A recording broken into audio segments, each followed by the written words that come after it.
ser esse diálogo entre o analógico e o digital. A tecnologia, nesse tempo moderno, se torna prioridade. O grande geógrafo Milton Santos, baiano, porque da Bahia se tem muita coisa, inclusive os teóricos intelectuais são nossos também.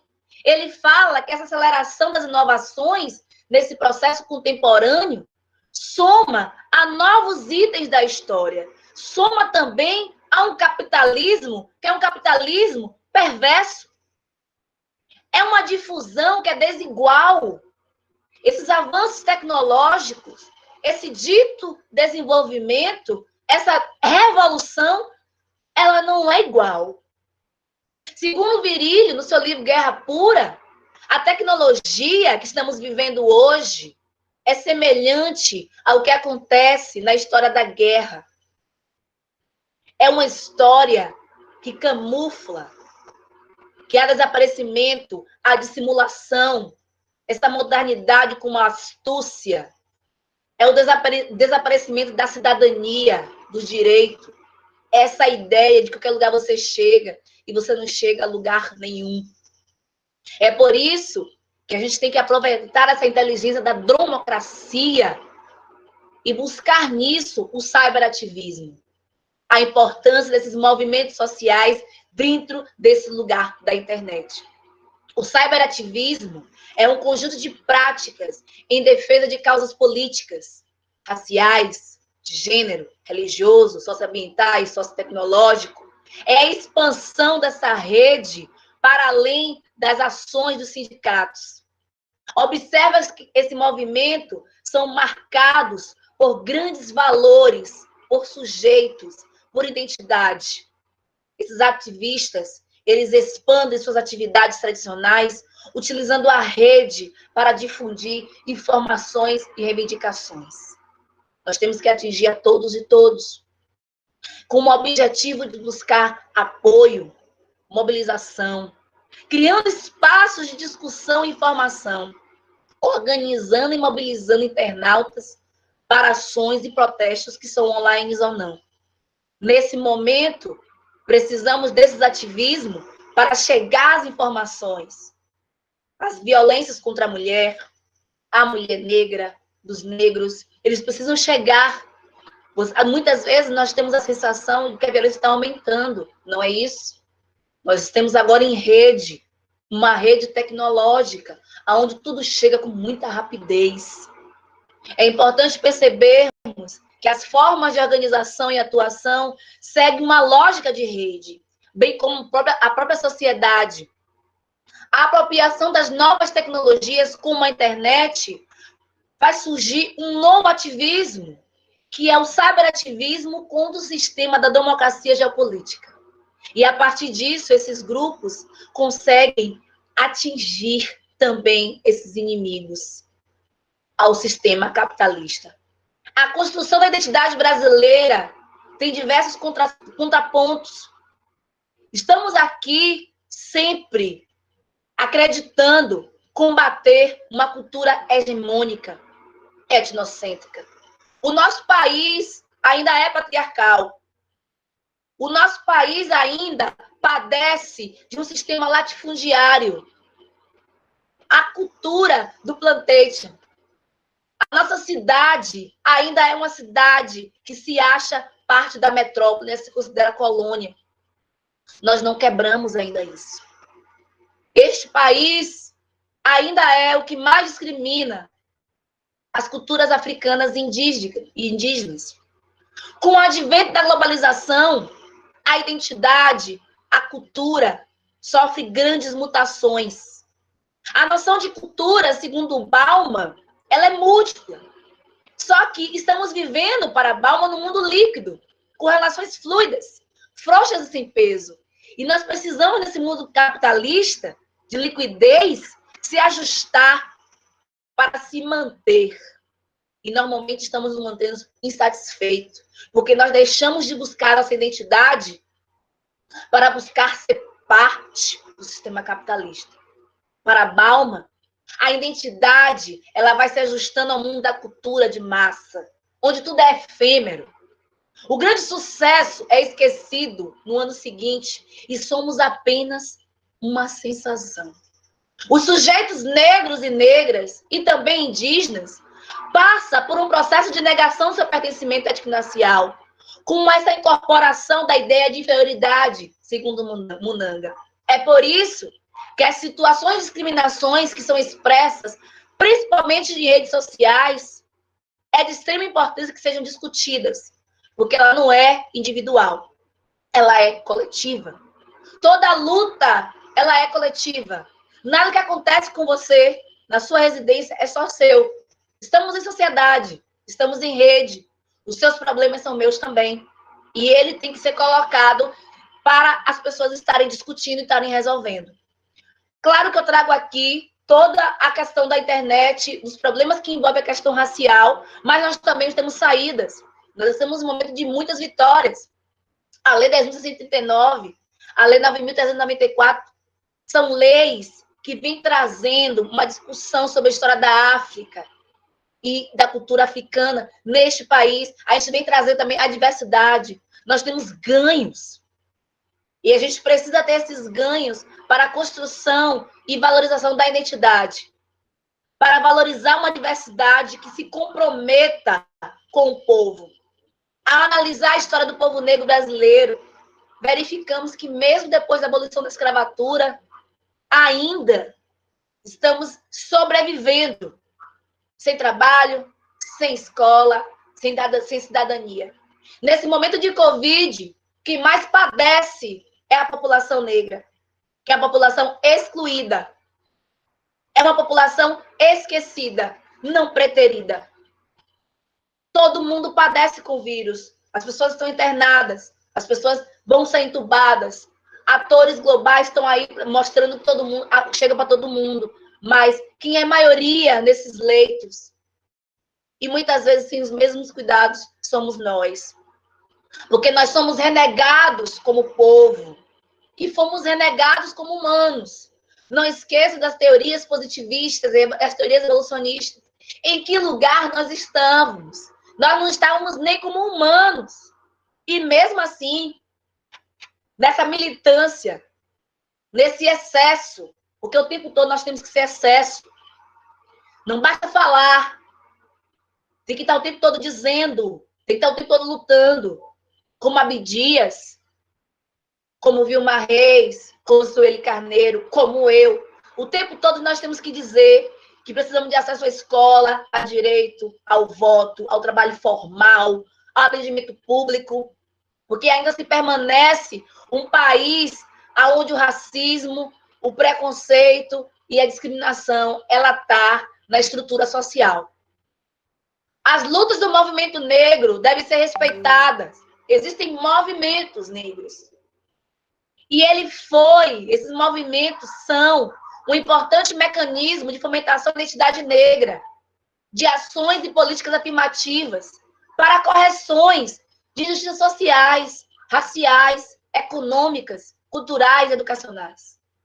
Nos últimos anos, esses movimentos, eles vêm se solidificando e ganhando espaço.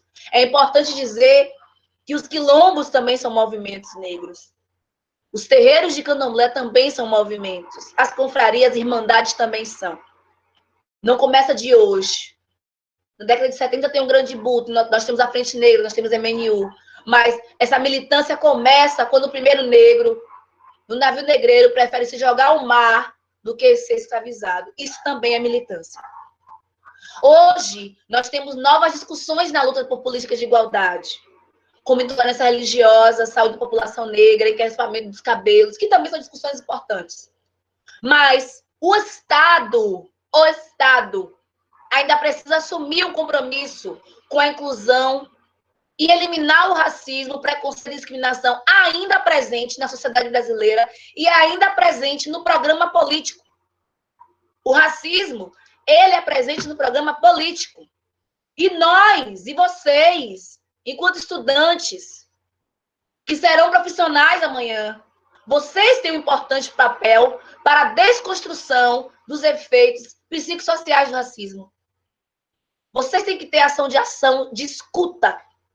E não reforçar uma lógica colonial que não seja individualizante e patologizadora, mas que favoreça, nos seus lugares de fala, novas narrativas de identidade, de emancipação social e de política do sujeito. Cabe a você também, nesse processo, na internet, nas compartilhações, para pensar, o que eu estou compartilhando? Fere a luta de alguém? Vai machucar alguém? Vai reforçar algo? O que a gente reforça ao compartilhar determinadas informações? Você também é responsável pelo que acontece e pela manutenção do racismo ou não deles. Eu encerro minha fala agradecendo o convite. Obrigada, professor Adroaldo. Obrigada, FTC, mais uma vez. E que possamos fazer novas falas. Encerro por aqui. Obrigada.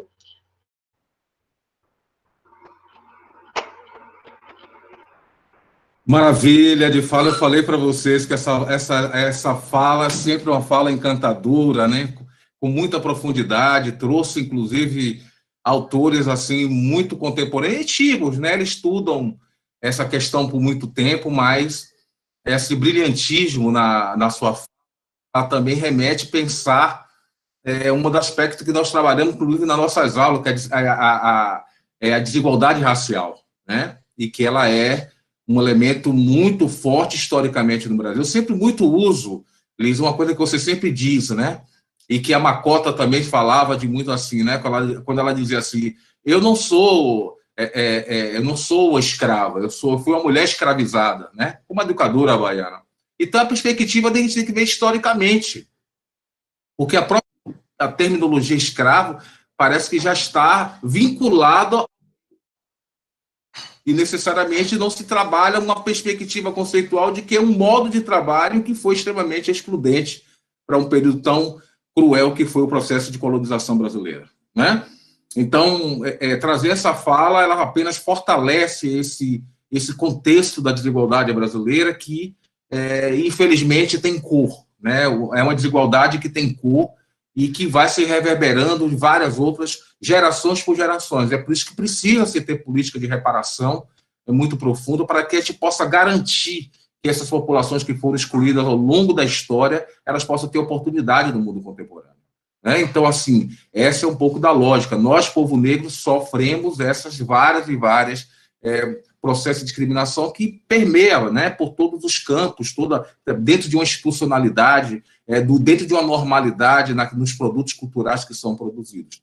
Mas, para isso, essa bela fala, eu vou deixar agora com o Lucivanda, que eu acho que é um contato importante, né, que a gente pode estar fazendo nessa construção em termos de rede, né, ou seja, é um trabalho remoto, mas que a gente pode construir também, pode aproveitar para construir grandes experiências, né, e, portanto, eu agora passo para Lucivanda, né, só mais uma vez apresentando ela. Lucivanda é educadora, e vai falar sobre as iniciativas solidárias de movimentos sociais em tempo de pandemia. Ela, além disso, é mestre em psicologia social pela PUC de São Paulo, é assistente social, tem uma larga experiência em construção de projetos, né, inclusive de âmbito internacional, né, e traz um pouco mais resumida para a gente, mas eu sei da capacidade de síntese que ela tem. Então, a palavra é sua, Lu, que também palavras encantadoras em cada palavra proferida, ela também traz o sentido positivo, de ânimo num momento tão triste, né, como esse, que perdemos várias vidas, inclusive os mais pobres estão sendo mais sacrificados nesse processo. Então, a palavra é sua, Lu. Boa noite, pessoal. Eu quero muito agradecer pelo convite feito por esse amigo de longa data, né, que é Adroaldo. Fizemos muita coisa juntos na época de grupo de jovens, né? Antes dos nossos cabelinhos brancos, né? E eu tive uma experiência que foi quando eu conheci o professor de vocês, o professor Adroaldo, numa instituição aqui em Salvador chamada Comissão de Justiça e Paz, que era um organismo dentro da Arquidiocese de Salvador, né? A Arquidiocese é um órgão, uma estrutura da Igreja Católica que fazia um trabalho de assessoria a várias comunidades aqui em Salvador.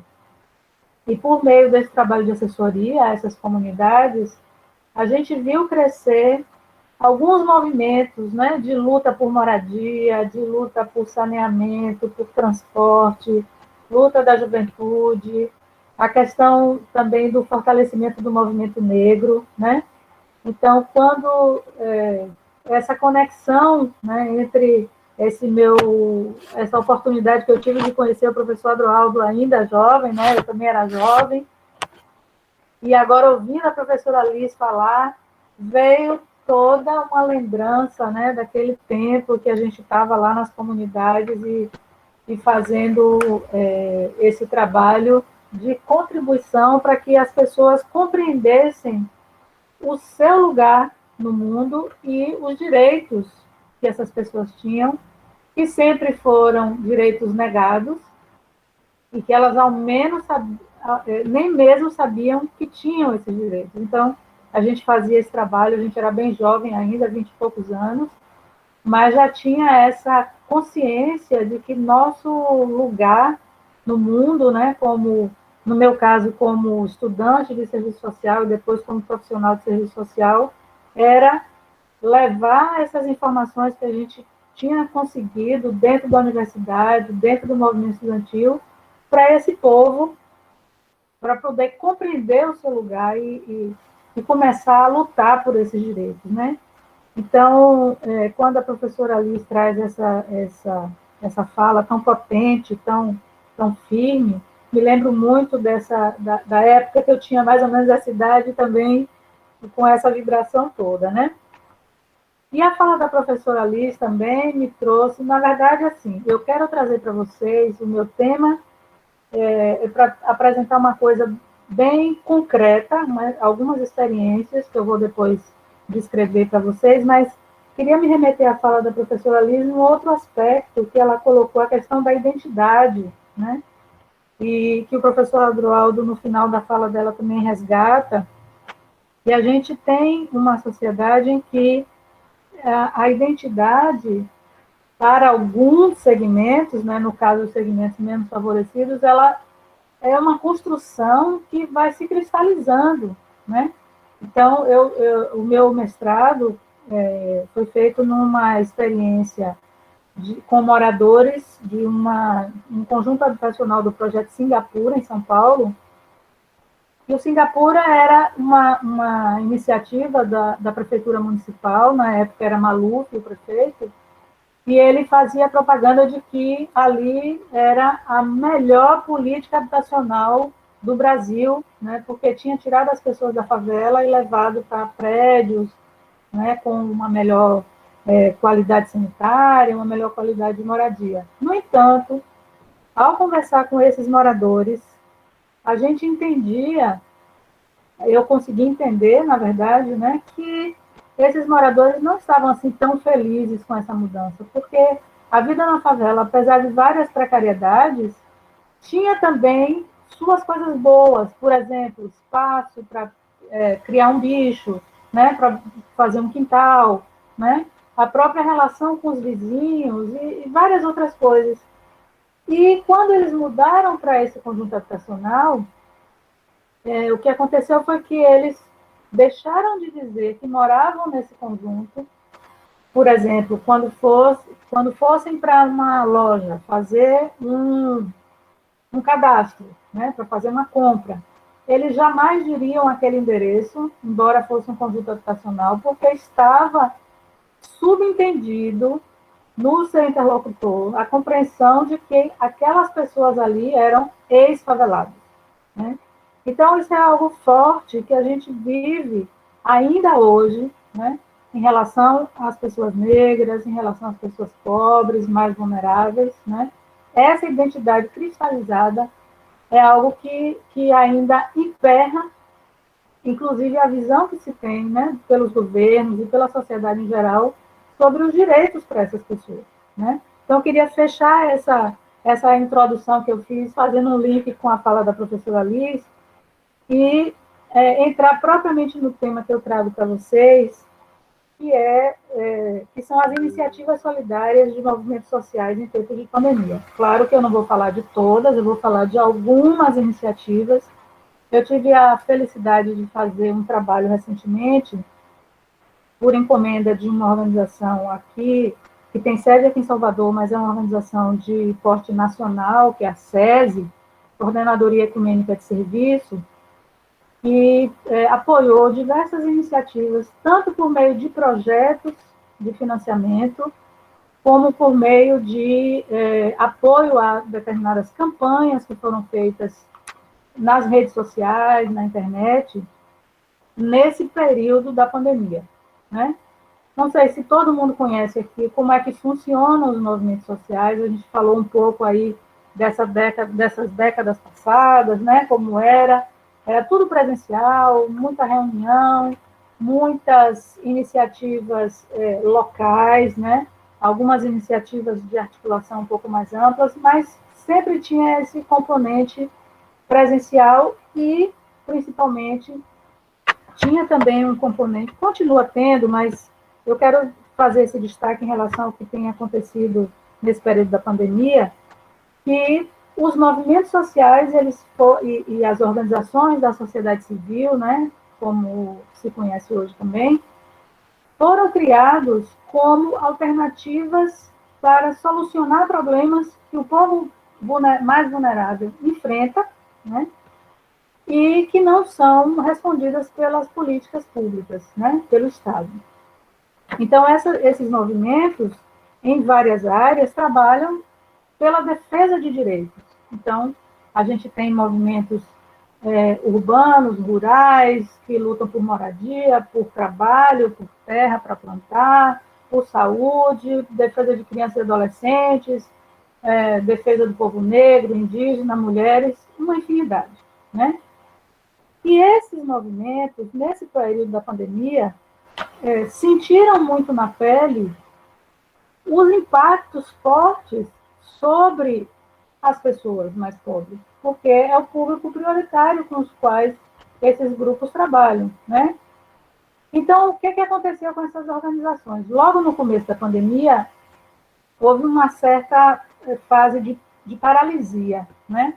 As pessoas não sabiam bem o que era que estava acontecendo, não sabiam muito como lidar, havia um misto de ignorância e de impotência, né, frente a essa novidade aí que foi essa pandemia, né?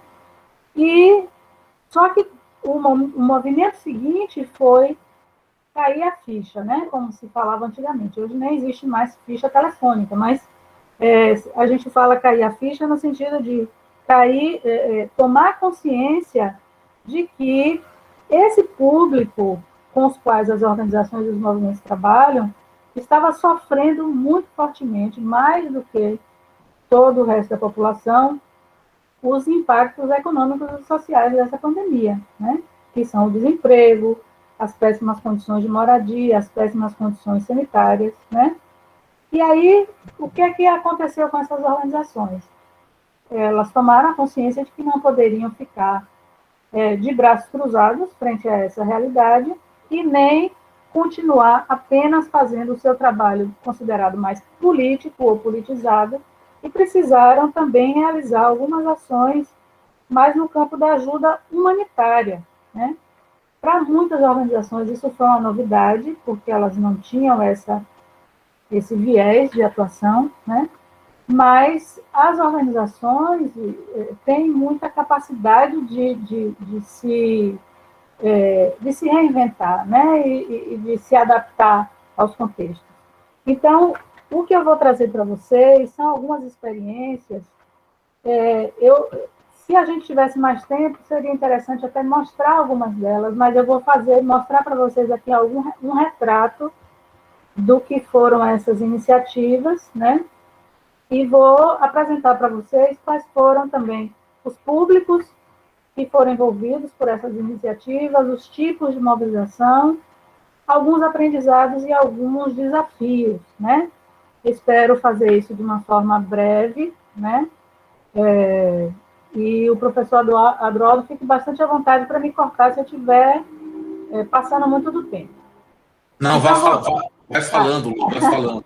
Eu vou contar aqui para vocês, então, essa experiência que eu analisei, que foram 19 iniciativas realizadas por organizações da sociedade civil e movimentos sociais dos estados de Pernambuco, Ceará, Alagoas, Rio de Janeiro, Acre, Goiás, Pará, São Paulo. E eu deixei a Bahia por último, porque, além de ter havido várias iniciativas de outros lugares do estado, houve uma grande quantidade de organizações daqui de Salvador que realizaram iniciativas de apoio humanitário para públicos os mais diversos. Então, mulheres em geral, mulheres negras, travestis e transexuais, público vivendo com HIV/AIDS, pequenos agricultores e agricultoras, povos indígenas, trabalhadoras domésticas, catadores de materiais recicláveis, marisqueiras e pescadores e crianças. Então, essas organizações fizeram vaquinhas virtuais, fizeram vaquinhas nas suas próprias comunidades, mas, essencialmente, a grande novidade dessas iniciativas foi o uso realmente da internet e das redes sociais, né? E quais foram os tipos de mobilização que essas organizações fizeram? Que tipo de produtos ou de bens, serviços eles procuraram levantar para o seu público prioritário? Conseguiram alimentação e água. Gente, incrível, água, que em alguns lugares as pessoas não tinham nem água para consumo, né? Então, alimentação, água, produtos de higiene e limpeza, Vale Gás. Tinha comunidades que as mulheres estavam passando muita necessidade porque não tinham condição de comprar gás, né? Máscaras, álcool gel, luvas, sementes de feijão, de milho, para distribuir com agricultores, para que se criasse ou se retomasse algumas iniciativas de criação de bancos de sementes, né? Também foram compradas cestas de alimentos, foram montadas cestas de alimentos a partir... Eu gostaria até que o nosso Bruno Reis estivesse aqui para ouvir isso, porque toca muito na fala dele como alguém que trabalha a questão de segurança alimentar, né? Foram alimentos adquiridos de famílias camponesas para distribuir com a população urbana mais vulnerável em algumas comunidades, né? E também houve, aqui em Salvador, uma campanha para aquisição de materiais para realizar atividades lúdicas com algumas crianças que compõem uma determinada rede, né? Que tem atuação aqui em Salvador. E aí, quais foram os aprendizados que essas organizações relataram nessa pequena pesquisa que a gente fez, né? Primeiro aprendizado, que para muitas organizações é bastante significativo, a ampliação da visibilidade do trabalho dessas organizações e movimentos. Porque, muitas vezes, as instituições estão lá no bairro, ou tem uma atuação que não é mais tão local, mas elas sequer são conhecidas pelas suas próprias comunidades. Às vezes, as lideranças passam anônimas, né? Porque não existe esse reconhecimento de que alguns benefícios naquele bairro estão sendo conquistados por aquela determinada organização, né? Então, essas campanhas ajudaram a ampliar essa visibilidade do trabalho e, por sua vez, o reconhecimento do trabalho pelas comunidades. Outro aprendizado foi a conquista de novos apoios para as ações institucionais, né? Então, à medida que eles fizeram um apoio emergencial, mas eles ficaram conhecendo que aquela instituição faz um trabalho que vai além disso, as pessoas passam a também se vincular, né? E a ajudar a fortalecer aquelas causas, né? Outro aprendizado foi a ampliação da solidariedade, né? As campanhas estimularam muito o voluntariado, né? As pessoas passaram a se aproximar mais dessas ações mais coletivas, né? Fortalecimento da atuação em rede. Organizações que têm perfil parecido ou que trabalham com públicos semelhantes também se juntaram nesse processo, né? Outra coisa interessante, essa articulação das lutas do campo e da cidade, dentro desse exemplo que eu falei das cestas básicas que saíram de pequenos agricultores para comunidades vulneráveis, né? melhoria da renda das famílias, né? Para alguns não foi nem melhoria, foi basicamente garantir a única renda possível, né? Nessa circunstância. A solidariedade com e entre povos indígenas, né? Os povos indígenas sofreram, têm sofrido imensamente com essa pandemia, né? Alguns povos perderam muita gente, porque eles é uma novidade no campo de saúde deles, né? E foi realmente muito importante essa solidariedade com os povos indígenas e entre eles também isso aconteceu. A importância do autocuidado das lideranças.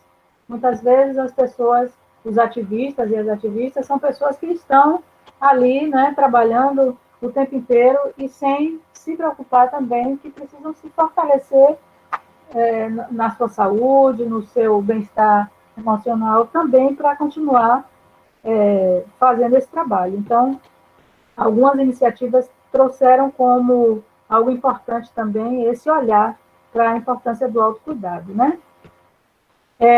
A criatividade, né? Foram algumas iniciativas muito novas para algumas organizações, então precisaram realmente usar de várias estratégias mais criativas, e a transparência na prestação de contas das campanhas, porque não bastava apenas arrecadar os recursos, né? Não bastava apenas arrecadar as cestas, mas depois era necessário fazer todo um levantamento e prestar contas para as pessoas que doaram, né? Por fim, alguns desafios ou dificuldades, né? Como eu disse, para muitas organizações isso foi uma novidade, elas não tinham isso dentro do seu escopo principal de atuação, então muitas não tinham estrutura, né, para realizar as ações, não tinham a logística, né, recebiam cestas, não tinham onde armazenar, não tinha como levar, então isso foi um desafio, né? A outra questão foi a continuidade dessas ações solidárias, porque chega um período, e a gente já acompanhou algumas ações no Brasil, né, de solidariedade, que existem quando tem uma tragédia natural, né? As pessoas fazem aquelas campanhas, vai na televisão, faz aquela coisa toda, depois chega uma época que baixa um pouco, né? Porque não é mais novidade. Então, a continuidade dessas campanhas, dessas ações solidárias, ainda é um desafio, porque a pandemia não acabou, né? A situação tem se agravado, o desemprego continua, tem aumentado, a fome, né?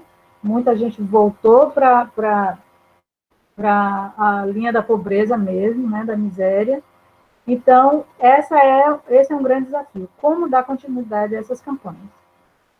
E estimular e manter as doações das pessoas, né? E, para finalizar, em termos de desafios, a questão do uso das plataformas, né? Tudo é muito novo, como tem sido chamado, esse novo normal tem trazido esse desafio para a gente de conhecer essas plataformas, de fazer um melhor uso das redes sociais, e para as organizações isso não foi diferente, né? Então, era isso que eu queria trazer para vocês. Eu estou à disposição se quiserem fazer questionamentos e levantar dúvidas também. Obrigada mais uma vez, espero não ter me estendido muito. Não, foi dentro da programação mesmo, Luan. Ainda daria para você, se tivesse alguma coisa para complementar, mas vamos deixar para os debates, né? Isso, vamos dar um tempo aí para...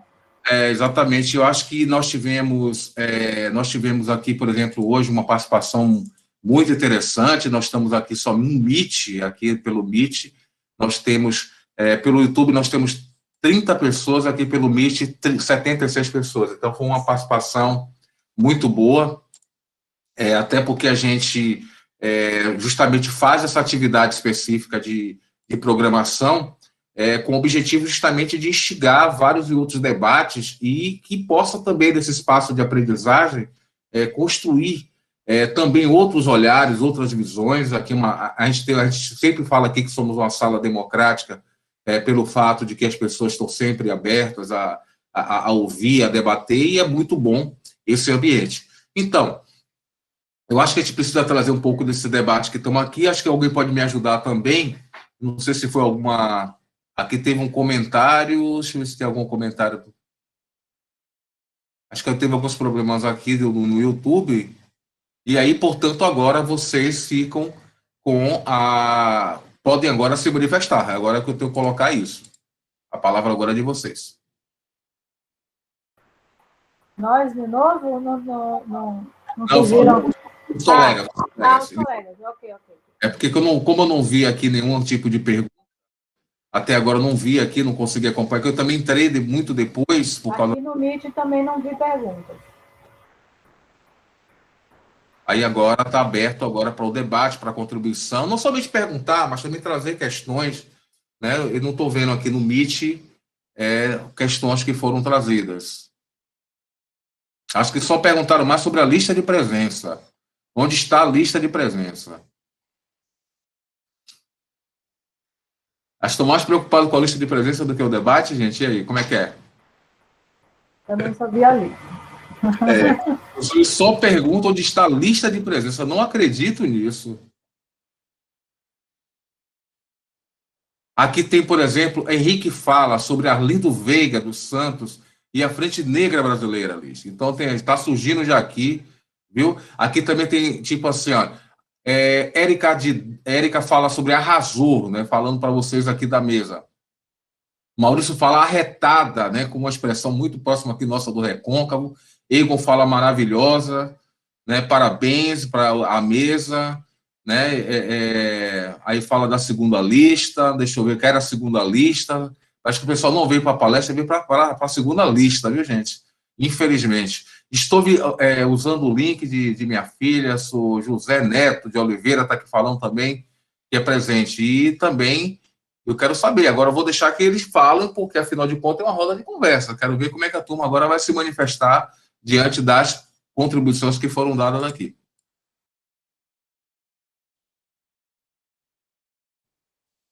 Mais alguma coisa? Acho que não.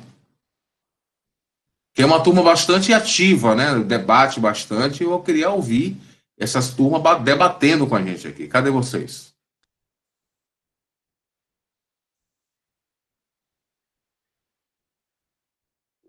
Olha aqui chegando Arthur.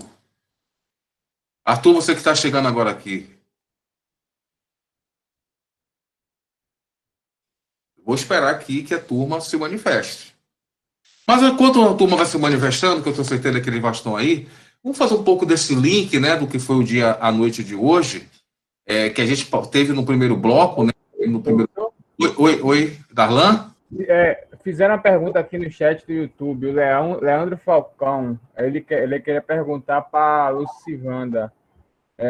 Eu queria saber da Lucy se ela acha que pós-pandemia vai existir um plano que possa minimizar as diferenças sociais. Foi a pergunta do Leandro Falcão. E eu acho que tem outra pergunta também, né, Darlan? Tem outra pergunta também. Tem outra pergunta aqui também, da Aline Ribeiro, né? O que vocês palestrantes, já está falando para todos os palestrantes, o que vocês palestrantes acharam da participação do Lucas no BBB 21, diante de todo o descaso do ocorrido, sofrendo humilhações em rede nacional por uma mulher negra? Ó, chegando as perguntas polêmicas aí. Né? Tá vendo aí? É por isso que eu fico provocando eles, Liz. Eu provoco eles por isso, porque eu sei que eles têm muito conteúdo e eu sempre dou as minhas aulas, né? Agora que eles vão ficar calados, porque eu provoquei. Então eu interrompo minha síntese do dia de hoje e deixo agora que vocês falem isso, que vai ter muita coisa para discutir. Eu vou responder a pergunta que foi dirigida especificamente para mim, né? Eu não anotei o nome da pessoa, mas anotei a pergunta, e vou deixar de Lucas do BBB para a professora Liz, porque eu, apesar de saber que é uma experiência sociológica importante de ser analisada, o BBB, mas eu não assisto. Então, eu não sei nem quem são as pessoas, o que é que acontece lá dentro, eu não sei nada, né? Então, eu vou deixar, se a professora Liz quiser responder essa questão, eu vou deixar todinha para ela. Mas eu vou pegar a questão que foi trazida sobre o pós-pandemia, se haverá um plano para minimizar as desigualdades, né? Eu acho, não sei se você estava na palestra anterior, talvez não, Bruno Reis trouxe uma leitura muito interessante da nossa realidade brasileira, né? Nós vivemos num sistema capitalista excludente, né? E não existe, nem a médio, nem a longo prazo, qualquer plano para minimizar as desigualdades, porque esse sistema é fundado na desigualdade, né? O máximo que pode acontecer, ao meu ver, são algumas brechas que vão sendo apresentadas pelos governos ou por quem está aí de plantão, né? Até para manter essa desigualdade e manter o sistema rodando, né? Então, não existe, acho que a gente não pode ter ilusão de que haverá entenda bem, vindo de cima, né, vindo do Estado, vindo do governo, não acredito que vá acontecer qualquer plano para minimizar as desigualdades. Em que é que eu acredito? Acredito na força popular para empurrar a porta, né? Bater o pé na porta e construir as políticas que vão responder a essas necessidades que o povo tem, né? Nós tivemos alguns governos, né? Não quero falar de partido nem nada, mas tivemos governos no Brasil que se aproximaram mais dessas necessidades que a maioria da população brasileira tem, mas não foi uma benesse também, né? Foi uma construção também que partiu da atuação do movimento social forte, né? Que estava lá, lado a lado, construindo, que participou de conselhos, que ajudou a construir políticas, né? Que defendeu os interesses da população. Então, na minha visão, não existe esse plano para minimizar a desigualdade. E, no fim das contas, será que a gente quer minimizar a desigualdade ou a gente quer destruir? A gente quer acabar com as desigualdades e construir um país de fato justo, né? Eu deixo essa pergunta para você. Muito bacana, Lu, muito bacana a sua. Eu estou aqui ao mesmo tempo atento. Os meninos agora voltaram a perguntar. Muito bacana essa. Porque eles, na verdade, eles partem muito também do pressuposto de que, inclusive, estudamos o tema que nós estudamos também na disciplina, movimentos sociais, o trabalho de lista também que foi feito, que dá evidencia bastante esse aspecto, e a gente percebe que a própria vivência com o movimento social, ele não é algo que é estimulado no mundo contemporâneo, né? A gente vai observar que um pouco da velha geração, né? Da geração mais que não tinha internet, né? Ontem fomos na reunião de sábado, a gente discutia com o professor, ele falava assim que se a época dele o movimento estudantil tivesse internet, havia uma revolução, havia outra primavera árabe, né?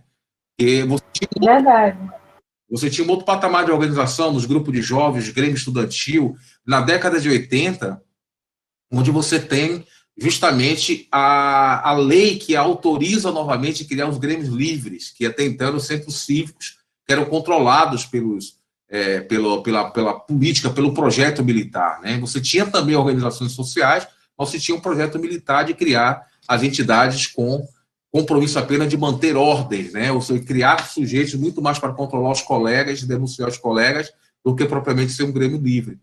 E me parece que os sociais, que inclusive tiveram muita força, você acha que você acompanhou muito bem lá em São Paulo, Lu, assim, acompanhar como os movimentos de moradia e os movimentos, as comunidades eclesiais de base, os movimentos de minorias que crescem, inclusive, muito mais fortemente na década de 90, e que eles vão perdendo, a partir do final da década de 90, início do século XXI, vão perdendo força. Aí eu tenho sempre atribuído essa questão, até para a gente colocar para esse debate também, depois vocês respondem, seria talvez já uma expectativa, né, de uma institucionalidade de movimentos populares, movimento de organização popular, que passa a ocupar espaço de governo e deixa essa lacuna, talvez, nesse campo da luta do projeto popular e democrático, né? Me parece um pouco isso. Mas vou passar a palavra, então, para a Liz, que aí é antenada aí no BBB, e como socióloga também consegue fazer uma leitura, inclusive cientistas políticos têm dito, né?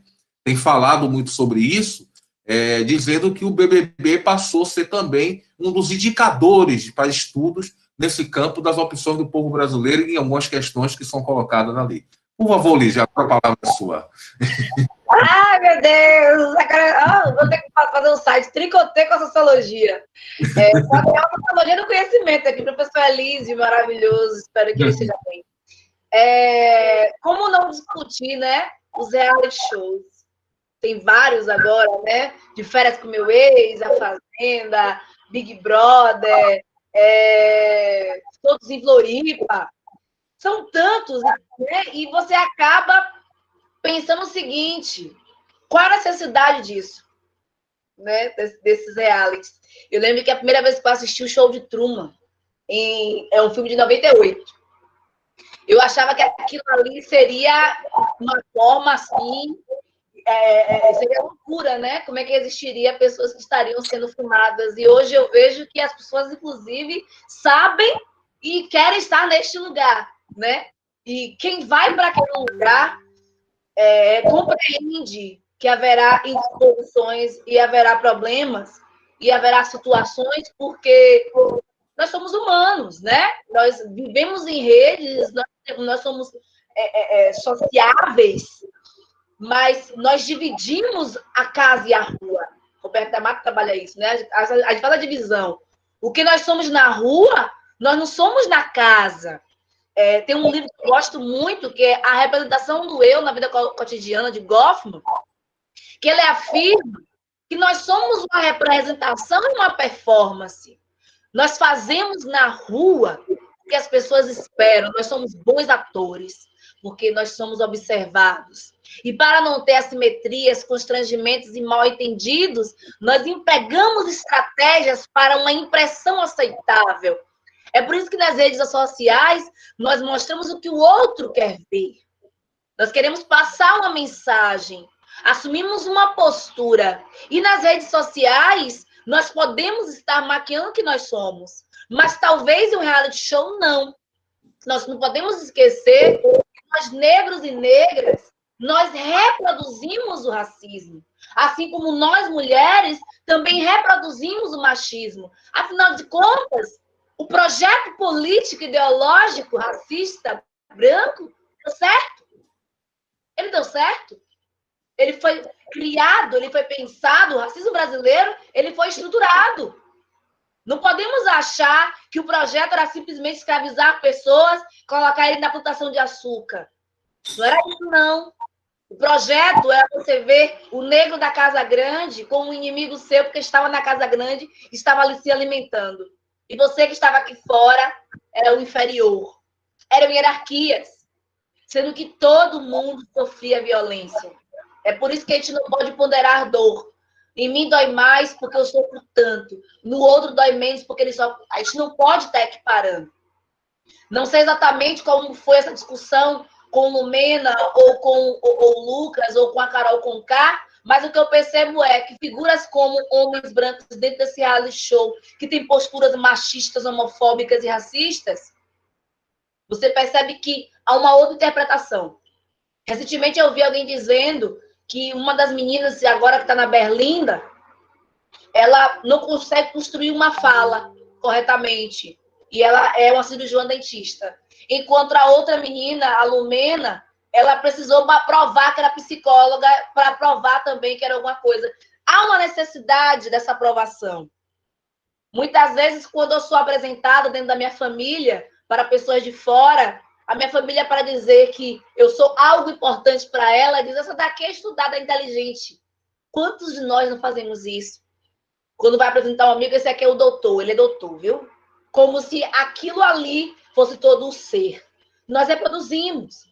Infelizmente, por isso que eu falo que vocês são responsáveis também pela manutenção ou não do racismo. Porque nós poderíamos reproduzir? Sim. Nós poderíamos ter uma postura ruim? Sim. Com toda certeza, quando eu estou na rua, caminhando à noite e um menino negro está atrás de mim, eu estou sozinha na rua e ele vem de jaqueta, eu tenho medo. Eu tenho. Pode ser apenas um menino do hip hop, pode ser apenas um menino que foi correr, ou pode ser nada. Mas nós interpretamos, porque nós temos uma visão estereotipada. E a nossa visão estereotipada é tão cega, é aquela coisa, aquele óculos que a gente usa tapando nossa visão depois da caverna do Platão. A gente saiu da caverna, mas ainda continua se tapando com o racismo. E não conseguimos perceber que os maiores ladrões da história não são negros. Porque não foram os negros que vieram em 1500 para roubar a comunidade indígena. Não foram os negros que vieram em 1500 para violentar, estuprar e usurpar. Então, nós estamos trabalhando. O problema do racismo, ele não é tão superficial assim. Não se resolve com o movimento encrespando o cabelo. Não se resolve com o movimento Black is Beautiful. Isso é importante. O problema está estamos falando de poder. Estamos falando de Estado. Estamos falando de políticas públicas, que não existe. Que ainda demanda muito.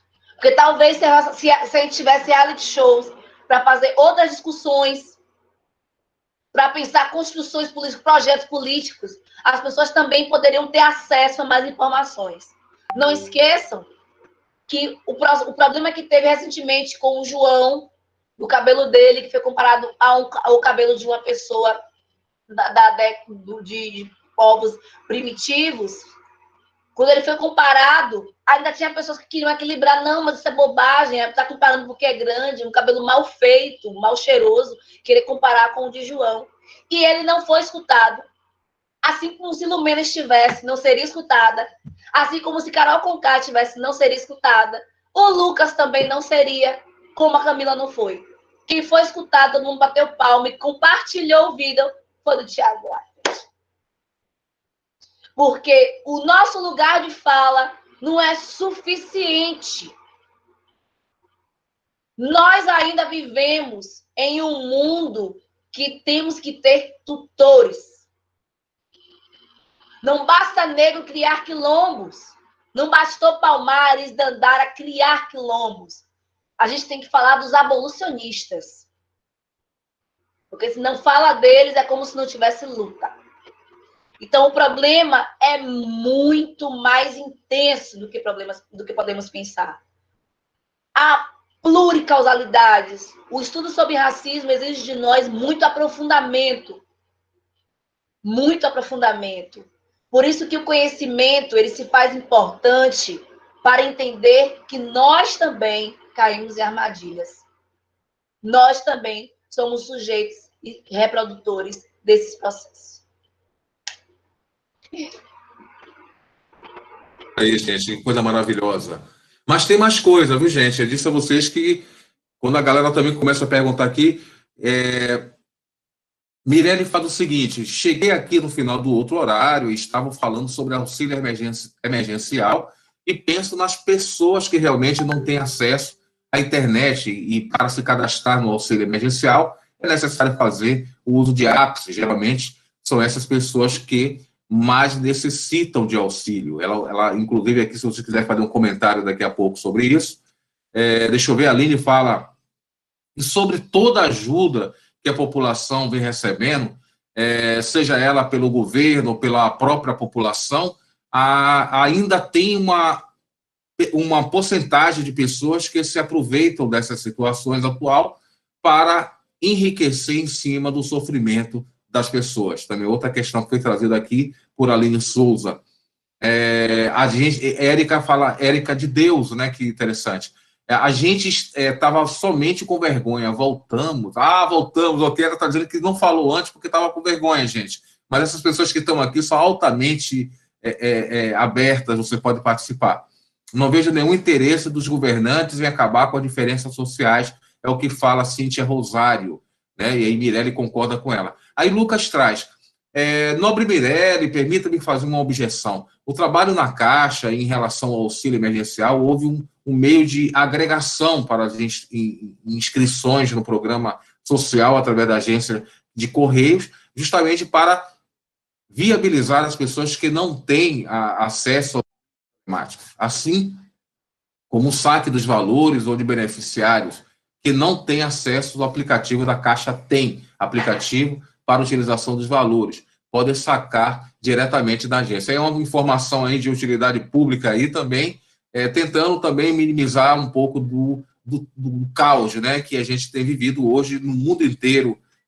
Hoje os governos têm se colocado, os mais liberais, inclusive os Estados Unidos, têm se colocado aberto no sentido de ampliar o número de valores em dólar, né, que é em torno de R$8 mil para cada norte-americano que tem necessidade desse recurso, porque sabe que dinheiro é que faz a economia circular. O liberalismo brasileiro, pelo contrário, ele faz restringir dinheiro para os mais pobres, aumentando a desigualdade, e que poderia melhorar. Evidentemente que a questão da gestão é sempre algo que a gente tem que ter um pouco mais de cuidado com os trabalhadores bancários, por exemplo, porque eles enfrentam problemas, enfrentam pandemia, enfrentam Covid, são contaminados, estão no dia a dia ali, diante também de pessoas que estão numa situação muito diferente da nossa, né, que fala de uma fome que ultrapassa essa fome de eu ir ali daqui a pouco na cozinha e comer alguma coisa, que é aquele que não tem perspectiva de absolutamente nada para comer. Eu acho que um pouco do que Lu trouxe na sua exposição, dessa solidariedade dos movimentos sociais, que foi muito forte nesse período, mas que já enfrenta alguns problemas, Lu. Não sei se você confirma isso, já enfrenta alguns problemas por falta de pessoas mais solidárias, principalmente de distribuição de coisas básicas, né? O que é muito simples, acho que Bruno falou um pouco na anterior, Bruno falou, que é muito simples, né? De dizer assim, fica em casa quem?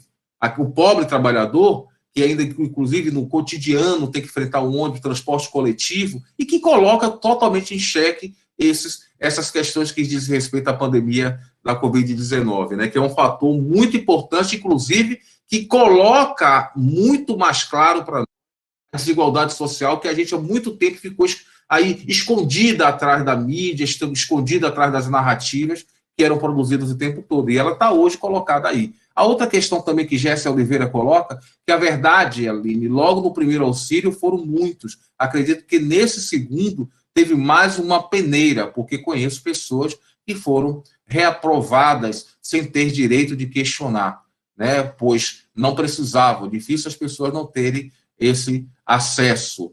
E essa informação quase não é passada pela mídia, segundo aqui, que é Paloma também que está dizendo. Mas, Lucas Tragésio, houve muitos indicadores de fraude, um pouco da discussão aqui está em torno do auxílio emergencial, né? Aqui Dani fala, eu vejo que o país com pandemia exacerbou a desigualdade no país, algo que já era histórica no Brasil. Hoje conseguimos enxergar claramente essas desigualdades através das diferenças de acesso à proteção social e, principalmente, em debate de serviço de saúde com relação ao trabalho, nem se fala, pois hoje a dificuldade de gerar renda é evidente. Então, tem algumas questões aí, se vocês quiserem falar, porque foi muito interessante também, além da fala de Liz, que foi também a de Lu, que ela aponta também como uma pessoa que trabalha, inclusive, assessorando movimentos sociais, tem um trabalho muito grande nesse sentido, mas ela aponta também a alternativa desses movimentos. A gente percebe que o empoderamento, as comunidades não estão deixando de existir, elas continuam lutando, elas continuam denunciando, elas continuam mantendo o processo de solidariedade, constroem ações que vai, inclusive, no sentido de arrecadar alimento, né, que a gente sabe que é um assistencialismo, mas o assistencialismo ele tira a fome do momento. Porque tem pessoas que realmente não têm o que comer, gente. E aquele assistencialismo ajuda a tirar. Eu vi uma cena muito forte na TV, quando vi uma senhora, ela dizendo que não ia esperar o talher, porque a fome era tão grande, né, que ela teve que comer com as mãos, mesmo em tempo de pandemia da doença. Ela é uma senhora, deveria ter uns 60 a 70 anos, que teve que comer na fila da quentinha com as mãos, porque não dava mais para esperar um pouquinho da fome que ela estava passando naquele momento. Então, tem essas questões que estão trazendo. Se tem mais alguma coisa aqui no YouTube, se a galera traz aqui, talvez, não é que continua. O que esperar por pós-pandemia? Outra questão também que está trazendo para vocês. O que esperar por pós-pandemia referente às questões socioeconômicas, em ênfase, e os mais afetados pela intervenção ao trabalho, como os feirantes. Aí está trazendo um pouquinho, Lu, também, acho que pega tanto o Luiz quanto o Lu nesse sentido. E também aqui o que vocês... já falou da questão do Big Brother. Aí alguma coisa aqui sobre link, vamos lá. Então, acho que tem muita coisa para a gente poder falar um pouquinho ainda, temos tempo, estamos ainda com a turma aqui ainda presente, essa turma geralmente fica um pouco mais, nós temos um pouco mais de fala, vamos falar, porque o importante é isso, e acho que a formação vai se dando aqui também. A palavra de vocês, quem quiser começar, pode começar. Eu queria pegar, se Liz me permite, essa questão aí da pandemia exacerbando as desigualdades, né? Acho que foi bem feliz a fala de Dani Rabelo, né? Isso também já foi colocado na mesa anterior, né? Que eu acho que nem todo mundo conseguiu ver. De fato, e é como eu respondi a primeira pergunta que foi feita para mim, né? Sobre a questão das desigualdades. Nosso país é desigual, ele é fundado num modelo desigual, né? Num modelo excludente. Então, a gente, uma situação como essa, de calamidade sanitária, né? Obviamente ia trazer à tona toda essa desigualdade, né? Quando o Adroaldo fala, a recomendação é ficar em casa. Quem pode ficar em casa? A gente que é intelectual, que trabalha na frente do computador, a gente pode ficar em casa, né? A gente tem a opção de sair ou não, né? Mas alguém que vive da sua mão de obra braçal, né? Do seu trabalho, da sua força de trabalho, como é que vai ficar em casa? Como é que vai ter acesso aos bens, serviços, às necessidades, né? Para si e para sua família? Tem que sair para trabalhar, né? Tem que enfrentar, e aí fica clara essa desigualdade, né? Tanto em relação a cumprir ou não, a gente não falou aqui, por exemplo, de um público que é o mais vulnerável dos vulneráveis, que é a população em situação de rua, né? Que está aí, que não tem, falar, recomendação é lavar a mão, mas esse pessoal vai lavar a mão onde? Que água tem, que sabão tem para lavar a mão, né? Claro que existem algumas instituições que também trabalham com essa população, né? Tem o Movimento Nacional de Movimento de Pessoas em Situação de Rua. Aqui em Salvador tem uma experiência muito bonita também, que é da Igreja da Trindade, que acolhe essas pessoas que estão na rua, né? Mas as dificuldades são imensas, porque você abre ali a oportunidade da pessoa chegar, se alimentar, lavar a mão, lavar o rosto, mas depois ela volta para a rua, né?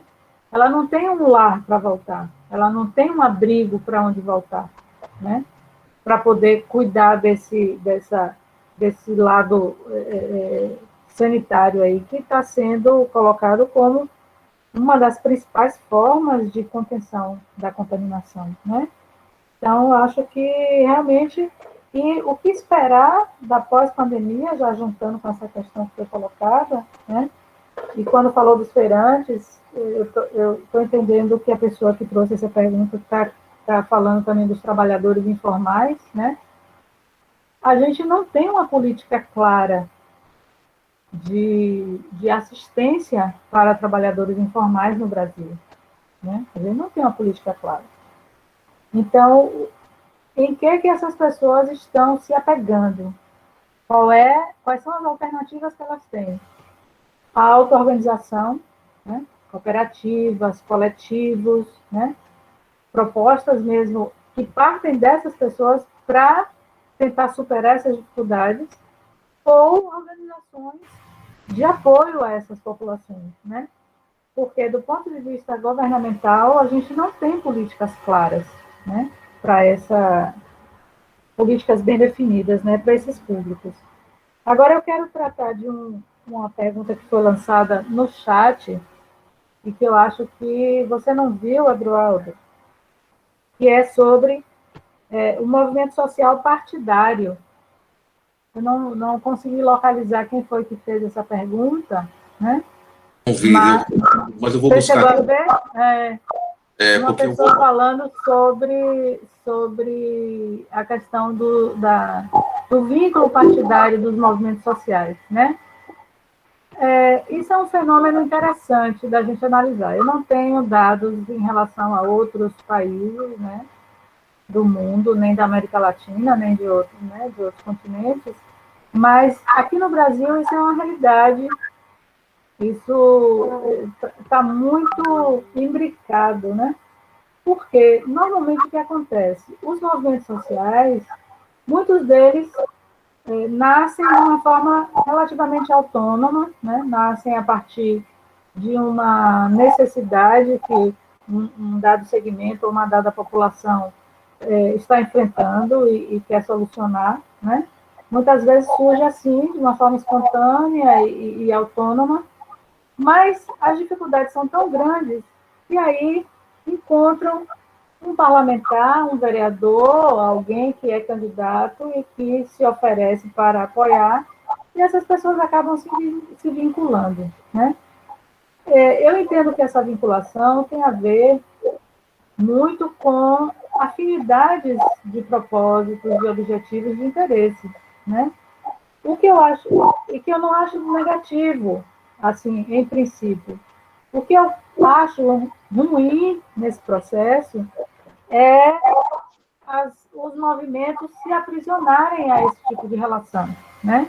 Não vejo problema, não vejo dificuldade de você ter um parlamentar que pode apoiar, por exemplo, uma caminhada de um movimento ou uma assembleia, uma determinada atividade, porque os movimentos não têm recursos suficientes para realizar as suas ações, né?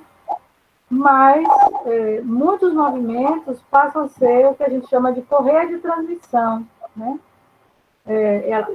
Esses movimentos passam a defender e veicular algumas ideias que são do partido muito mais do que suas próprias como movimento.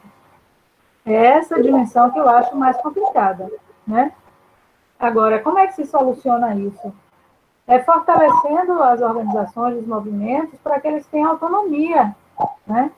Você pode ter parceria, né, com um determinado partido, com uma determinada facção de alguma coisa, mas você não precisa ser subserviente a esse grupo que está te apoiando, né?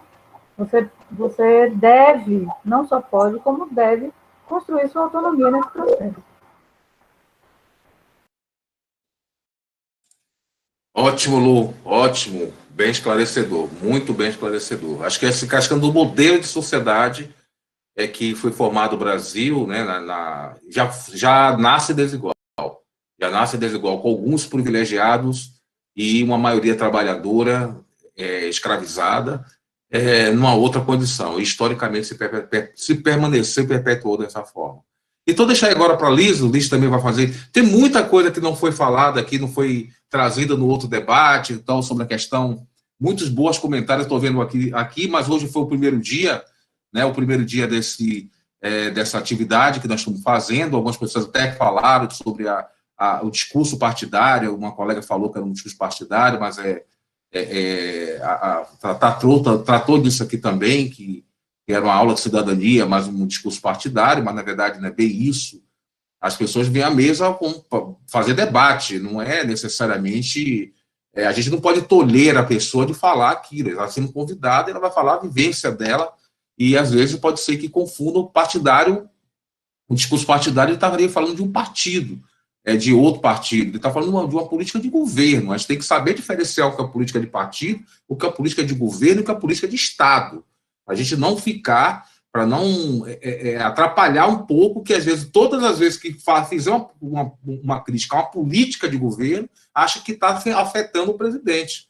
Não, a gente tem que sair dessa condição partidária. Aí uma condição partidária. No momento que eu vou fazer uma defesa sem entender basicamente a política e fazer a defesa apenas do homem, então não estou entendendo, então estou tomando partido. Mas a política é muito mais ampla, elas são decisões que são tomadas nas instâncias, que não tem um ritual, inclusive, para ser aprovada essa política, que vai desde da proposição das casas legislativas, né, até as decisões do próprio Supremo Tribunal, do setor judiciário, que também produzem decisões que impactam nas decisões, nas relações que estão colocadas aqui. Só para a gente poder chamar a atenção um pouco disso, que em nenhum momento o colega teve essa intenção de fazer discurso partidário, mas, se não, trazer uma efetividade de alguém que milita no setor público e sabe da dificuldade que tem quando alguém está morrendo, que não pode nem chegar, inclusive, nos hospitais, nas unidades básicas de saúde, e que esse enfrentamento tem forte influência e impacto na vida das pessoas. Quantas pessoas estão morrendo em casa? A gente está sabendo que os pobres estão morrendo mais.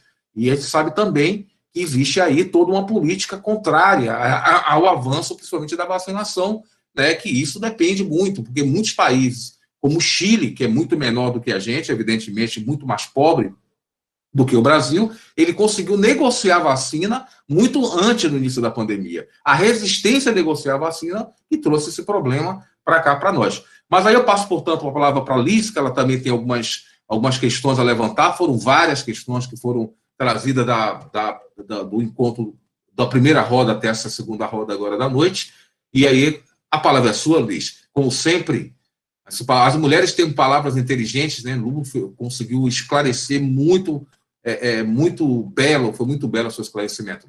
A palavra é sua, então. Sobre essa questão de movimento partidário, né? Em 2005, eu entro no curso de Ciências Sociais e eu fundo um dos grupos, né? O primeiro núcleo de estudantes negras da UFBA, né? Que era o Pérolas Negras. Era um movimento que a gente trabalhava a questão racial e de gênero. E eu recordo que a gente quebrou um pouco isso. Eu estou dizendo assim, partidário o movimento de vocês? Não era. Nós não tínhamos relações nenhuma com partidos políticos. Inclusive, se tivéssemos, não seria um problema. Mas naquele contexto, a gente dizia que precisava não estar imbricado em nenhum movimento para não ter que seguir a agenda desses partidos políticos. Por isso que a gente não tinha relação direta com nenhum partido político, nem indireta. Contudo, se faz necessário, sim, uma militância dentro dos partidos políticos. Afinal de contas, Abdias do Nascimento, ele foi extremamente importante e foi um deputado. Nós precisamos de políticos para aprovar leis, como uma lei de 1979. A gente precisa de políticos negros e negras dentro de secretarias para aprovar uma política de empreendedorismo negro de mulheres. Afinal de contas, o Estado, não é o governo, o Estado, ele também é feito com gestão de pessoas. E se não são pessoas sensibilizadas pela causa negra, essas pessoas não aprovam políticas feitas para nós. Por que a gente fala da segurança pública? Por que a gente faz tantos diálogos com a polícia militar? Por que a gente discute genocídio da população negra? É necessário discutir isso dentro dos partidos políticos. Eu não tenho dúvida em que entre a esquerda e a direita, eu sou uma mulher negra. Eu não tenho dúvida. Mas por não ter dúvida que eu sei que é importante discutir negritude dentro do PT. Porque Lula, ele é muito bem aceito. É um político aceito por todos e todos nós.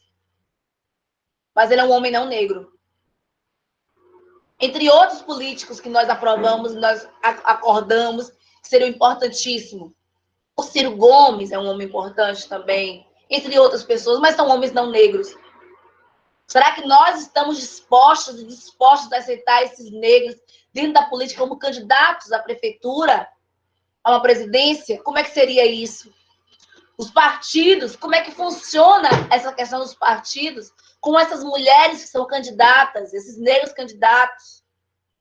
Eu trabalhei na última campanha como coordenadora de uma campanha e eu percebi que as mulheres negras, na hora de receber as verbas dos partidos políticos para suas campanhas, recebiam quase nada, em comparação aos homens brancos e aos homens negros também. Nesse momento, a gente precisa discutir nos partidos políticos, porque senão não há mudança. Nós não temos poder. Esse poder que a gente fala tanto, nós não temos ainda. Não é porque a gente tem um candidato, um vereador, uma vereadora negra, nos espaços, um deputado, que a gente tem poder. As disputas que acontecem na ALBA, na Câmara de Vereadores, são intensas, são imensas. Ao mesmo tempo que a gente vota num candidato negro, porque acha que vai ser importante, a gente vota em Bruno Reis. Nós votamos em Bolsonaro. Eu disse nós, porque nós somos povo brasileiro, nós votamos sim. Nós colocamos no poder e nós estamos num momento extremamente conservador. E a culpa não é de PT, não é de Lula. A responsabilidade é de uma nação que sempre foi embranquecida, etnocêntrica e hegemônica. E nesses momentos se arranja de artifícios e de desculpas para colocar no poder estados totalitários, governos totalitários, como na Alemanha e como na Itália, com Hitler e com Mussolini.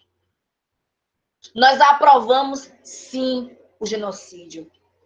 Nós aprovamos, sim, a morte dos judeus, porque nós elegemos pessoas que acreditam na eugenia, que acreditam na desvalorização da população negra e da população indígena. Então, precisamos discutir política. Precisamos estar na política. Porque se existe dominados, é porque existe um dominador que nós colocamos lá. E quem discute dominação muito bem é Max Weber. A dominação existe porque nós permitimos também que esses dominadores estejam neste lugar. Porque a responsabilidade não é nossa. Existe uma autora que eu gosto muito, chamada Grada Quilomba. Ela tem um livro chamado Memórias de Plantação. Tem em PDF, tem na internet. Se colocar no Google, está lá no PDF. Que ela diz o seguinte: o branco de hoje, ele não é responsável pela escravidão. Mas ele tem a responsabilidade de equilibrar a sociedade em que vive. Porque ninguém escapa do passado. Nós não podemos escapar de um Brasil que foi colônia, de uma república café com leite, do voto do cabresto e de políticas ainda aonde não são representativas. Nós temos uma democracia para inglês ver. E se você não está dentro desses espaços, nós não vamos estruturar nada. Boa fala.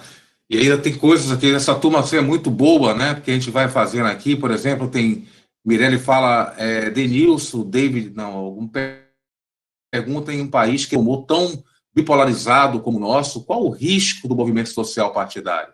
É uma pergunta que veio logo, acho que você respondeu, né, Lúcio, aqui, não sei se também, depois Alexandre, para que estão se apoiando na frase fique em casa, poderiam me dizer quando foi dito não vá trabalhar e fique em casa?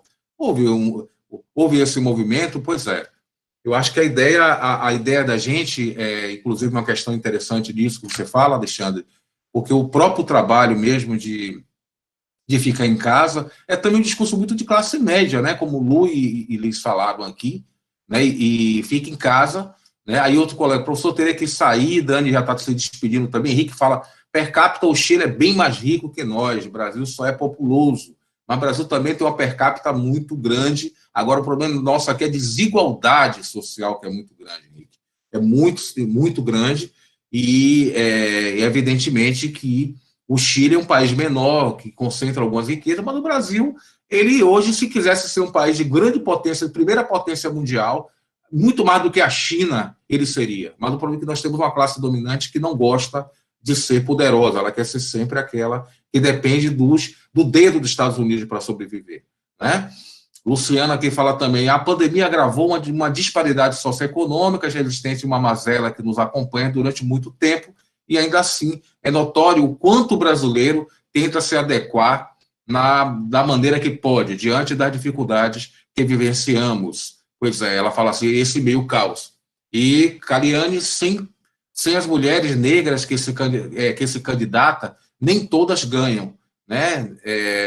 Que a sociedade não coloca pessoas negras lá dentro, acha que só os brancos podem fazer a diferença, ou ser melhor. Ela está dizendo, a Alexandre também fala exatamente, o que foi dito é para ficar em casa, e quem deve ficar em casa? Os que não estão a trabalhar, e depois chamando de culpado por passar a Covid para os ricos, como foi o caso da cozinheira de Ivete Sangalo, que foi esse escândalo que aconteceu aí, que a gente não deveria, acho que já teve algumas polêmicas com a Ivete Sangalo nesses últimos tempos, com o secretário de saúde, que também questiona dela essa necessidade também de apoiar, de fazer, ajudar na campanha, né? Então, assim, a gente encontra um pouco dessa não posso dizer que são todos artistas baianos, mas aqueles que são mais famosos, parece que ele fica um pouco acuado com os grandes contratos, para não mexer com as grandes estruturas de poder do país, e termina não se envolvendo. Mas não é isso que acontece com Jerônimo, com outros que não estão aí na mídia da velha guarda da música baiana, como a gente pode chamar. Eles estão muito atentos com a luta, inclusive, dos povos dos centros de Salvador, de concentra a população mais tradicional de Salvador, do ponto de vista de populações étnico-raciais, e, de repente, estão colocadas numa situação completamente, um olhar completamente distante da realidade que essa população vive.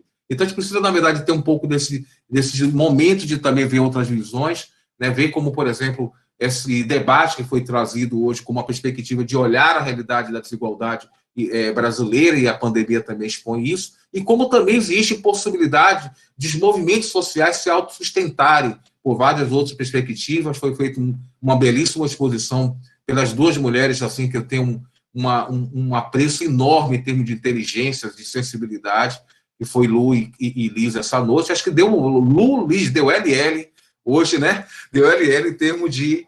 E que é engraçado que na sexta-feira, que nós vamos discutir a pandemia na história e a necropolítica e o poder, que todo mundo pode assistir, gente. Vocês podem simplesmente buscar os links vão ser divulgados todos os dias, os representantes de turma estão fazendo isso, e vocês podem participar também desses debates, não talvez na sala, porque muitas vezes os colegas eles entendem que estão mais seguros aqui, mas o trabalho competente que foi feito aí pela equipe, por Darlan, por Benício, por Matheus, e ficaram hoje o dia todo, não assistiram nem aula hoje para deixar essa transmissão acontecer aqui. Isso é muito louvável. Eu acho que a gente teve esse protagonismo quanto estudante. Quando o Luiz fala da experiência que formou um núcleo lá em Ciências Sociais, na UFBA, por conta própria, por entender que era preciso colocar essa questão da luta negra no espaço da universidade, que ainda é muito pouco. Vai à medicina, que você vai ver isso muito mais nitidamente. Quem entra em medicina vai ver a quantidade de negros que tem lá e a quantidade de ricos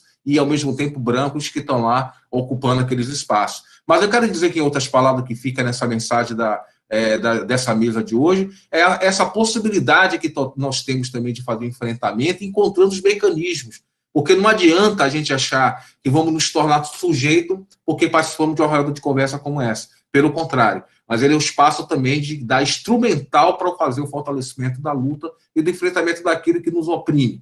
E não há coisa pior do que esse movimento neoliberal atual de estabelecer suas estratégias de opressão e, inclusive, com extermínio e genocídio de grupos étnicos no mundo inteiro. E no Brasil também tem acontecido muito fortemente por setores que hoje, muitos setores, não são, vamos dizer que as instituições são iguais, né? A gente pode falar que a polícia militar é igual, né? Mas lá existem sujeitos que utilizam todo o seu racismo, todo o sua crueldade, principalmente quando trata dos jovens da população negra, né? Então, a gente vai deixando aqui, por exemplo, agora, chegamos a 22 horas e 35 minutos, é um debate, tivemos hoje muito participativo, né?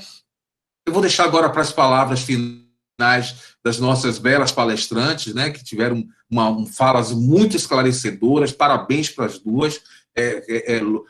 E, assim, para mim, pelo menos, eu aprendi bastante com aquilo que foi colocado aqui. Evidentemente que isso vai reverberar nas nossas aulas aí durante a segunda unidade, né? E eu quero que vocês também não fiquem só aqui, entrem na nossa rede Cibercidadania, venham participar com a gente. É um projeto de extensão que a gente vai tornar ele interinstitucional. Estamos discutindo que esse projeto vai ser aprovado também com um professor no colegiado lá da Universidade Federal de Tocantins. Estamos convidando pessoas do movimento social, estamos convidando pessoas de várias para formar uma grande rede de colaboração, de debate. E aí vocês vão ver que o movimento social é muito maior do que o partido, né? Que no momento que o movimento social no Brasil ele pautar o partido, aí o partido realmente vai funcionar. Não é o partido que tem que pautar a gente. O partido é apenas uma voz dentro do Congresso Nacional, e que vocês me responderam na pesquisa que é importante na aplicação das políticas públicas. Mas quem precisa pautar somos nós, que estamos aqui discutindo os movimentos sociais, entre outros. Então, deixo com vocês agora, com as mulheres que abrilhantaram essa noite de hoje, com muita força, com muito debate. Eu gostaria somente que as palavras, né? A Mirelle já está dizendo obrigado, Elísia, Lucivanda, Adroaldo, colegas, boa noite, está saindo. Então vamos deixar com essa palavra com vocês agora. Eu quero agradecer mais uma vez pelo convite, por essa participação aqui. Foi muito legal essa troca com a professora Alice, não conhecia, gostei muito, e certamente vamos estar juntas aí em outras conversas, né? E agradecer também pelo pessoal da turma que conseguiu segurar aqui até esse horário, né? Dizer para vocês que a gente enfrenta esse desafio de fazer novas formas, fazer ativismo de outras formas hoje, né? A própria pandemia está trazendo para a gente esse desafio, mas que a gente sempre tem que ir se apropriando mesmo, né? A gente se apropriou da internet, que foi uma coisa que foi criada pelos militares, né?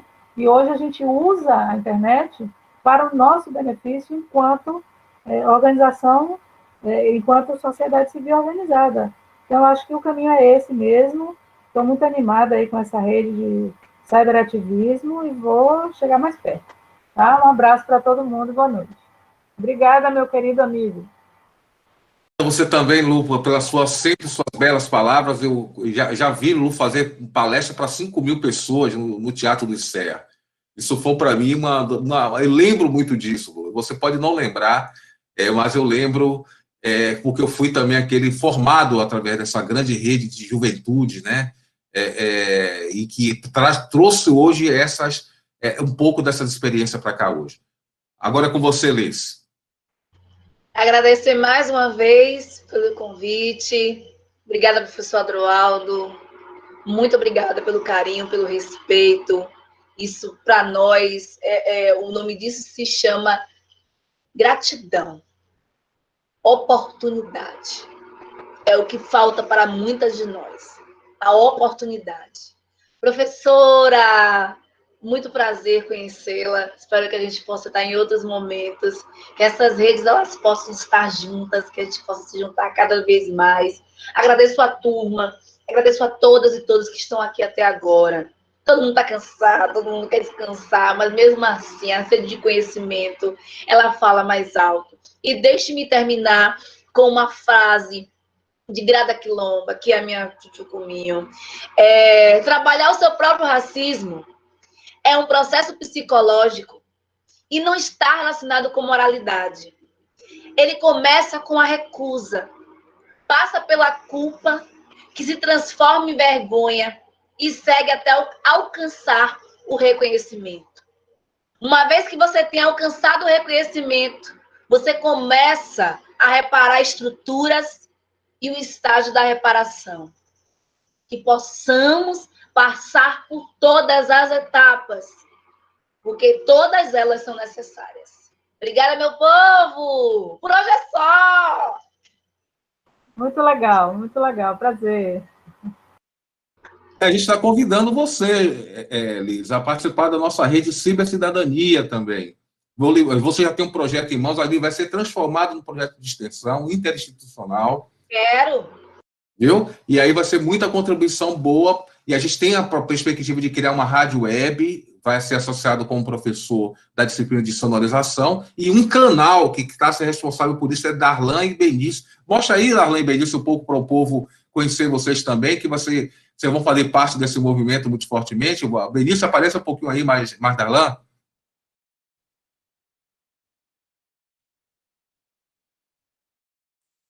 Aí, Benício. E Darlan também.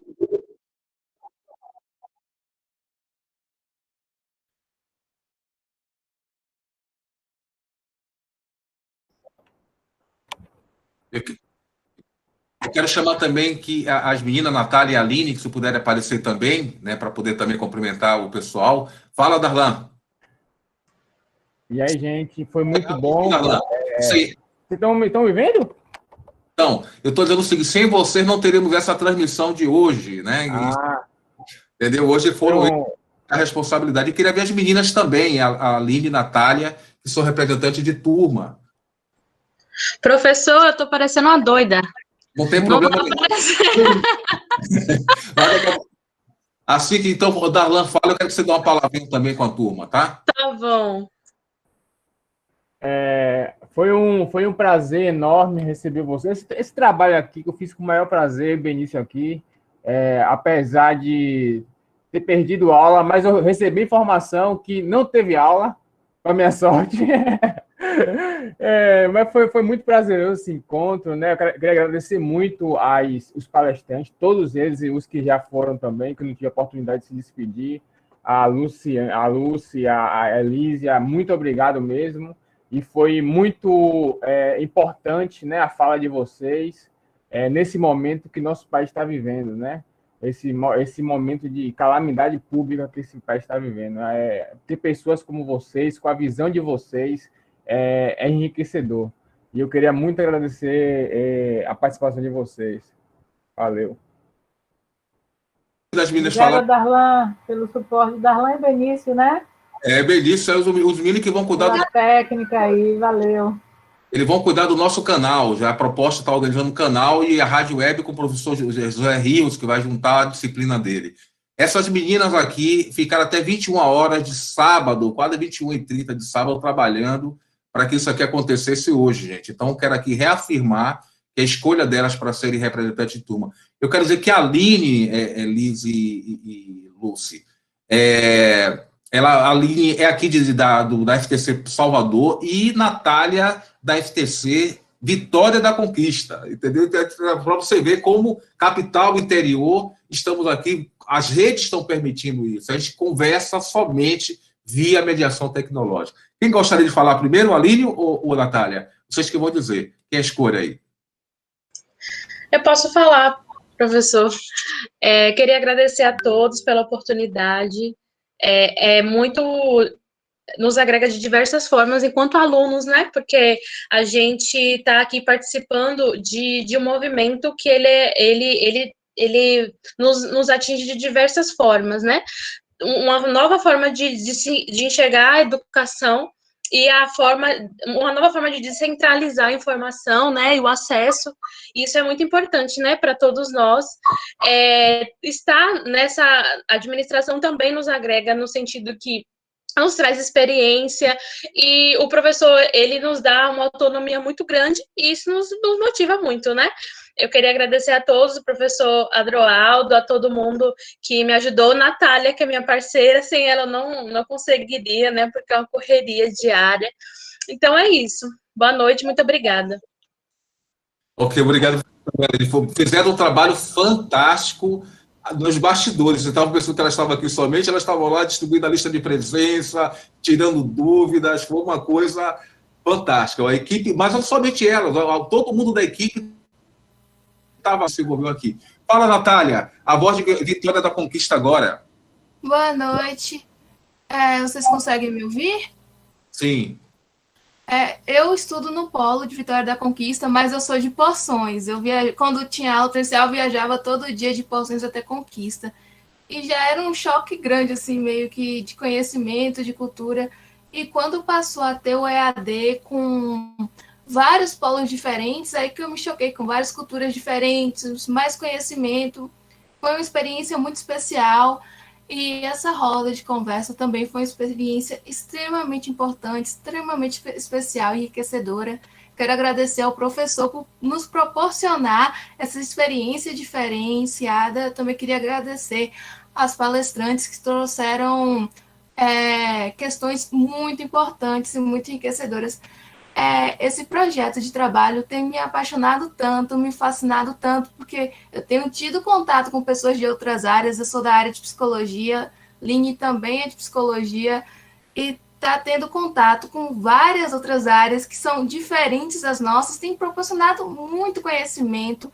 Às vezes a gente olha para uma coisa e pensa que não vai servir para a nossa área, mas a gente vê que mais na frente vai servir sim, porque de tudo a gente tira conhecimento. Quero agradecer a Aline também por ter me dado suporte, que sem ela eu não teria conseguido. Aliás, sem nenhum de vocês eu não teria conseguido, porque todos fazem parte dessa caminhada. Então, quando eu pegar o diploma, levantar ali, vai estar todos os palestrantes que estiveram aqui, todos os colegas e todos os meus professores e pessoas que fizeram parte da minha vida acadêmica. Então, eu só tenho a agradecer a todos.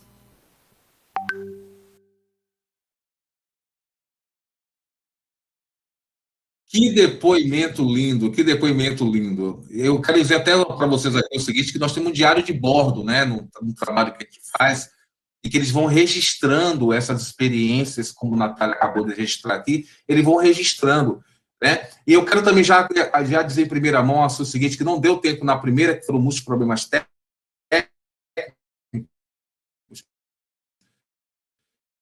é que já de pesquisa e extensão, de que essas palestras e os resultados desse trabalho podem ser publicados nas revistas da instituição, né? Vai ter a revista da graduação e vai ter a revista também de aluno de ciência, que tem quadros B, que é avaliado como quadros B na CAPES, e que a gente pode estar fazendo esse encontro, Lu, Liz, aí pode encontrar, para escreverem junto um texto e podemos publicar o resultado dessa roda de conversa. Ela achou muito boa a ideia hoje à tarde, são essas novidades que estão aí, e também a novidade de a gente alcançar, tornar não é mais um curso de extensão, mas um projeto de extensão, né, que vai envolver toda a rede. Mas esses depoimentos que são dados aqui, a gente abre o tempo todo para estimular o tempo todo eles fazerem isso dentro dos nossos ambientes de relacionamento, que é no Google, nos drives, no WhatsApp, nos encontros, no Meet, etc. Você quer falar, Benício? Acho que você quer falar alguma coisa.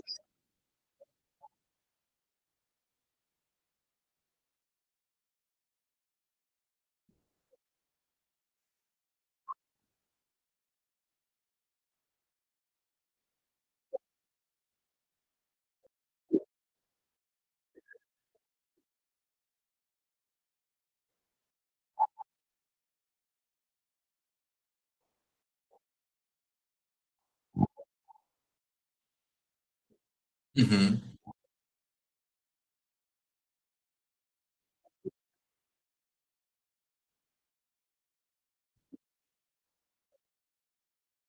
Eu acho também. Eu acho que eu tenho o primeiro dia da atividade, amanhã de manhã, 8h10, novamente estarei com a turma lá. Talvez eu não possa contar com esse apoio de vocês que vocês deram hoje, da Arlan, para fazer as transmissões lá. Não sei como é que vai ser. Acho que talvez.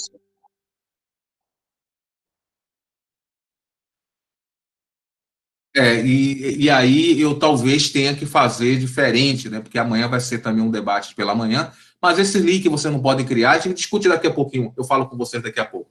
Mas vamos agradecer, né? Muito obrigado essa participação. Foi um tempo muito mínimo para poder elas aceitarem.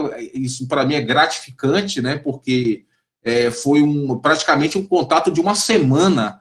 Então eu vejo que, como eu também sou, elas gostam de mim também, né? Para se tocarem, para vir, para se disponibilizar nesse momento tão difícil que a gente vive, não somente a dificuldade, né, da vida, mas também com mortes, com um monte de gente que a gente perde, amigos. Eu liguei para um amigo lá de Tocantins, onde ele dizia que eu acabei de perder um aluno ativista do movimento estudantil que suicidou. Né? Então, é isso que está acontecendo. Mesmo aquele menino ativo, mas está ali, a gente não sabe. Acho que a Natália e a Aline falam isso com mais tranquilidade desse campo da psicologia, a Lu também. Mas, assim, a gente tem hoje enfrentado coisas como essa. Um menino jovem, 23 anos, ativo, e daqui a pouco ele sabe, com vários projetos com ele na universidade, ele terminou hoje sabendo que suicidou. Então, ele estava muito mal. Mas é isso que a gente tem. Vamos trazer novas esperanças também nesses espaços que estão aqui. Gente, grande abraço para vocês, muito obrigado para vocês, tá bom? O certificado de vocês vão vir, viu, logo após, não deu para ser com antecedência, mas ele vai vir, porque depende de assinatura da Pró-Reitoria, e a gente vai fazendo esse movimento. Vou entregar tudo para vocês, pelo Zap, pelo e-mail, como eu mandei a carta convite para vocês. Muito obrigado também aos meninos e meninas. Obrigada também, boa noite, gente. Boa noite, gente. Valeu. Aí como eles ficam aqui até agora, viu? Um grande abraço, gente. Tchau, tchau.